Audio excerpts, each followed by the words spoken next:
The smell of gasoline was the first thing that didn't belong. Then came the sound of chains wrapping around door handles. 200 souls inside St. Philip's Episcopal Church had no idea they were about to become victims of the most calculated hate crime Harlem had ever seen. But the 5 men in white hoods outside had no idea either.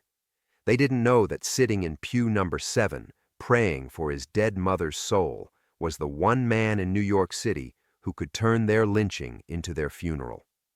September 15th, 1959. Sunday morning service at St. Philip's on 134th Street. The church was packed beyond capacity. Families in their Sunday best, children fidgeting in wooden pews, elderly women clutching worn Bibles. Reverend Clayton was midway through his sermon about forgiveness when the first splash of gasoline hit the front windows.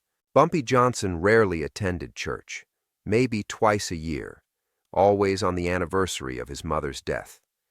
Today marked 3 years since cancer had taken the only woman who'd ever seen good in him. He sat alone in the 7th row, wearing his finest charcoal suit, head bowed, genuinely praying for the first time since childhood. The Ku Klux Klan had been planning this attack for 6 months. Not the local wannabe racists, the real organization, men with connections, with money, with a methodical approach to terror. They'd chosen St. Philip's specifically because it wasn't just a church, it was a symbol. This was where Harlem's leaders gathered, where civil rights meetings happened, where the community found strength. Their plan was simple and brutal. Surround the building during Sunday service when it was fullest, douse every exit with gasoline, chain the doors shut, light it up. Let Harlem watch their sanctuary become a crematorium, send a message that would echo through every black neighborhood in America. 5 men in pristine white robes moved like ghosts through the morning shadows. They'd studied the building for months, knew every door, every window, every possible escape route. Jerry Caldwell, the leader, had burned 3 churches in Alabama. This was his specialty, his art form. Inside the church, Reverend Clayton's voice carried through the sanctuary. "The Lord is my shepherd, I shall not want." The congregation responded in unison, their voices creating a harmony that had lifted spirits in this building for 40 years. Nobody noticed the shadows moving past the stained glass windows. At exactly 10:47 a.m., Jerry Caldwell gave the signal. 5 men moved simultaneously. Gasoline splashed against wooden doors, soaked into window frames, pooled on the front steps. Heavy chains wrapped around door handles, pulled tight, secured with padlocks. The smell was overwhelming now, impossible to miss. Mrs. Henderson, sitting near the back, was the first to notice. Her nose wrinkled. She turned to her husband, whispered, "Do you smell that?" He nodded, looked toward the doors, saw liquid seeping under the frame. That's when Bumpy Johnson raised his head.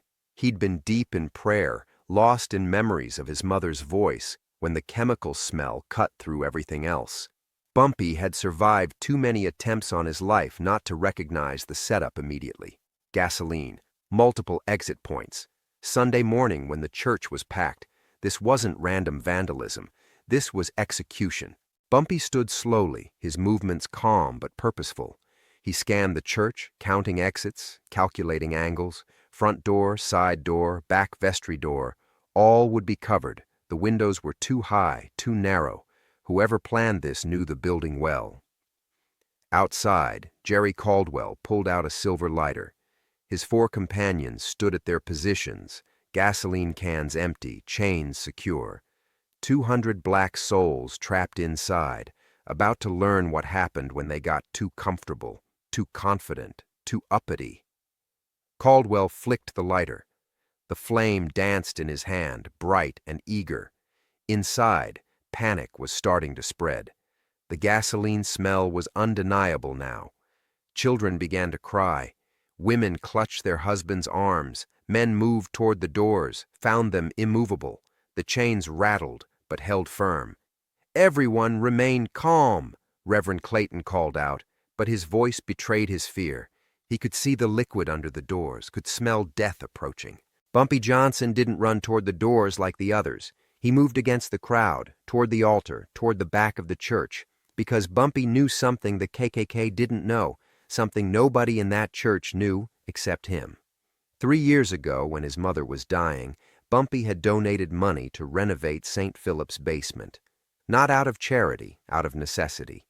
He'd paid for a tunnel, a secret passage that connected the church basement to the old subway maintenance tunnels beneath 134th Street. An escape route he'd installed in case he ever needed to disappear quickly. Bumpy reached the altar, moved behind it to a small door marked Storage. Inside was a narrow staircase leading down. He turned to face the congregation, 200 terrified faces looking at him like he might have answers. "Listen to me." Bumpy's voice cut through the panic like a blade. "I need every person in this church to move calmly toward the altar. Bring the children. Help the elderly. No running, no screaming. We're going downstairs." "The basement's a trap," someone shouted. "We'll be cornered." Bumpy's eyes found the man who'd spoken. "Trust me or burn. Your choice."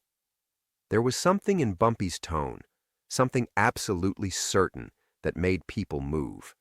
They'd heard stories about Bumpy Johnson. They knew his reputation, and right now, reputation was all they had. Outside, Jerry Caldwell tossed the lighter. The gasoline ignited instantly, flames racing around the building's perimeter. Wood began to crackle and smoke. The fire climbed the walls, reached for the windows, turned the church into a furnace. Inside, Bumpy led the congregation down the basement stairs. The air was cooler here, cleaner. Behind him, he could hear flames beginning to consume the sanctuary above. They had minutes, maybe less. At the back of the basement, behind stacked chairs and old hymn books, Bumpy found what he was looking for, a steel door painted to look like part of the wall. He pulled out a key he'd carried for 3 years, but never used. The door opened onto darkness, a tunnel carved through concrete and stone, leading away from the church, away from the flames, away from the men who wanted them dead. "Single file," Bumpy ordered. "Follow the tunnel. It leads to 136th and Lenox. When you get there, keep walking. Don't look back." One by one, the congregation moved into the tunnel. Families, elderly couples, children clutching their mothers' hands. 200 people filing into darkness, following a gangster's secret passage to safety. Bumpy stayed behind until the last person was through. Mrs. Henderson, the elderly woman who'd first smelled the gasoline, paused at the tunnel entrance. "What about you?" she asked. Bumpy smiled, but it wasn't a kind smile. It was cold, predatory. "I've got business upstairs." By the time the last person entered the tunnel, the church above was fully engulfed. Flames roared through the sanctuary, consuming pews, melting stained glass, destroying 40 years of memories. But the basement remained untouched, protected by stone and concrete. Bumpy climbed back up the stairs, into heat and smoke and the sound of crackling wood. He moved through the burning sanctuary like a ghost, unafraid of fire, focused only on what came next. The KKK members were still outside, watching their masterpiece burn. They stood in a semicircle across the street, admiring their work, congratulating each other on another successful cleansing. Jerry Caldwell was already planning their escape route back to the safe house in Queens. None of them noticed the figure emerging from the smoke-filled side alley.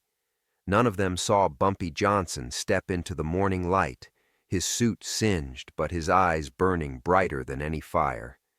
Bumpy didn't carry a gun that morning. He'd come to church to pray, not to kill, but there was something he'd learned in 30 years of street warfare.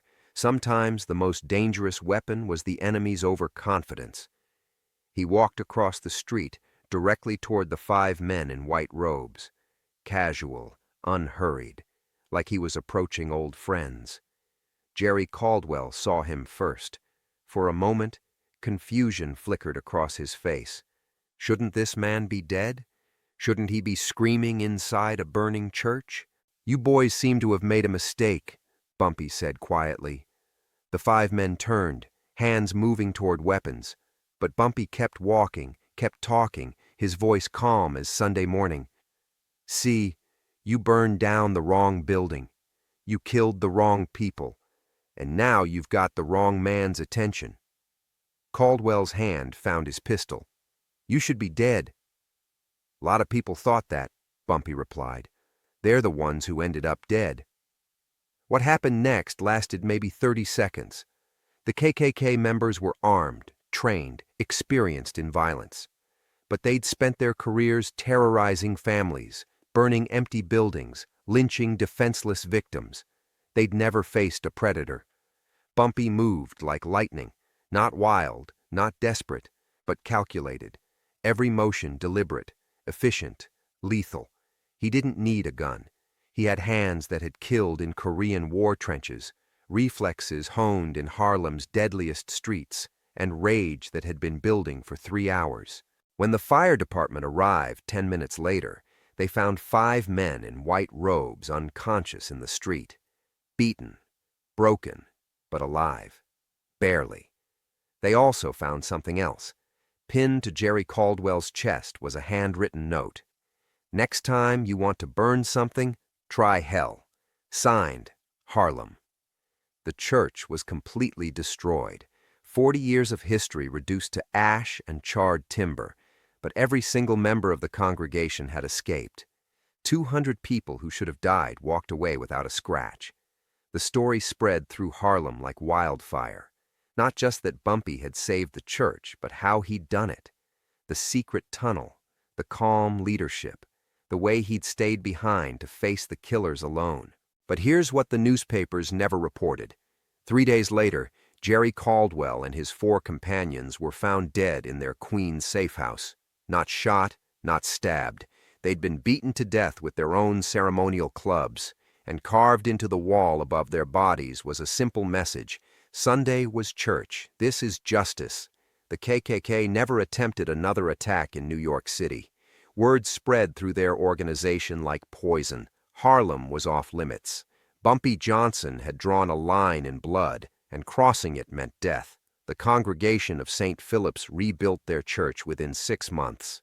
Bigger, stronger. And this time, Bumpy Johnson paid for more than just renovations. He funded security, surveillance, armed guards during services. Nobody would threaten his people again.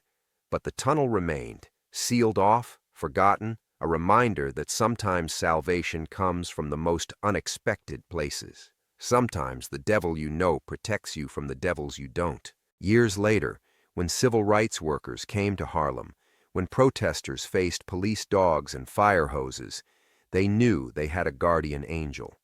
Not one with wings and a harp, but one with scarred knuckles and a reputation for keeping his promises. Bumpy Johnson never spoke publicly about that Sunday morning, but every year, on September 15th, he would visit the rebuilt St. Philip's, not for service, not for prayer, just to sit in pew number 7 and remember the day he chose to protect 200 souls over his own safety. Because that's what real power looks like. Not the ability to destroy, but the wisdom to know when to save. Not the strength to kill, but the courage to risk everything for people who can't protect themselves. The KKK thought they were sending a message to Harlem. Instead, they received one, and the message was simple. Touch our church, harm our people, threaten our children, and you'll discover that hell isn't a place you go when you die. It's a place Bumpy Johnson brings to you while you're still breathing. September 15th, 1959, the day 5 men in white hoods learned that some fires burn both ways. The day Harlem's protector proved that salvation sometimes comes not from above, but from the streets below.